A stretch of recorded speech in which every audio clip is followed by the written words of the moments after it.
6 jours après, Jésus prit avec lui Pierre, Jacques et Jean, son frère, et il les conduisit à l'écart sur une haute montagne.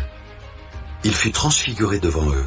Son visage resplendit comme le soleil, et ses vêtements devinrent blancs comme la lumière. Et voici Moïse et Élie leur apparurent, s'entretenant avec lui. Pierre, prenant la parole, dit à Jésus: « Seigneur, il est bon que nous soyons ici. Si tu le veux, je dresserai ici 3 tentes, une pour toi, une pour Moïse et une pour Élie. » Comme il parlait encore, une nuée lumineuse les couvrit. Et voici, une voix fit entendre de la nuée ces paroles.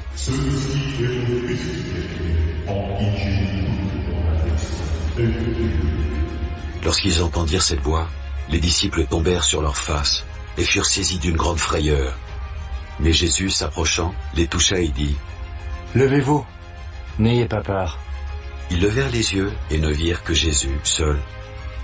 Comme ils descendaient de la montagne, Jésus leur donna cet ordre: « Ne parlez à personne de cette vision, jusqu'à ce que le Fils de l'homme soit ressuscité des morts. » Les disciples lui firent cette question: « Pourquoi donc les scribes disent-ils qu'Élie doit venir premièrement ?»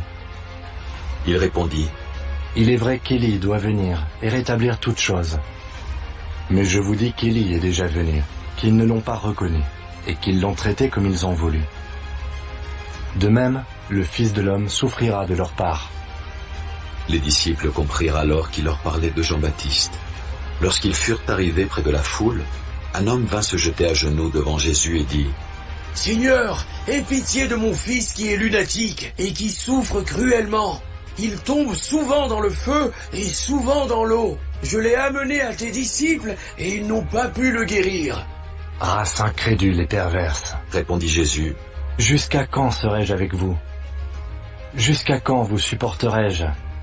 Amenez-le-moi ici. » Jésus parla sévèrement au démon qui sortit de lui, et l'enfant fut guéri à l'heure même. Alors les disciples s'approchèrent de Jésus et lui dirent en particulier: « Pourquoi n'avons-nous pu chasser ce démon ?» « C'est à cause de votre incrédulité, leur dit Jésus. Je vous le dis, en vérité, si vous aviez de la foi comme un grain de sénévé, vous diriez à cette montagne: transporte-toi d'ici là, et elle se transporterait.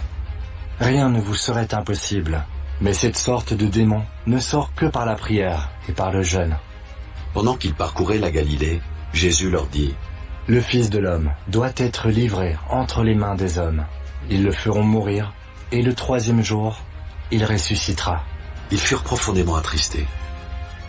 Lorsqu'ils arrivèrent à Capernaum, ceux qui percevaient les 2 drachmes s'adressèrent à Pierre et lui dirent: « Votre maître ne paye-t-il pas les 2 drachmes ?» Oui, dit-il. Et quand il fut entré dans la maison, Jésus le prévint et dit: « Que t'en semble, Simon, les rois de la terre, de qui perçoivent-ils des tributs ou des impôts? De leurs fils ou des étrangers? » Il lui dit: « Des étrangers ?» Et Jésus lui répondit: « Les fils en sont donc exempts, mais pour ne pas les scandaliser, va à la mer, jette l'hameçon et tire le premier poisson qui viendra. Ouvre-lui la bouche, et tu trouveras un statère. Prends-le, et donne-le-leur pour moi et pour toi.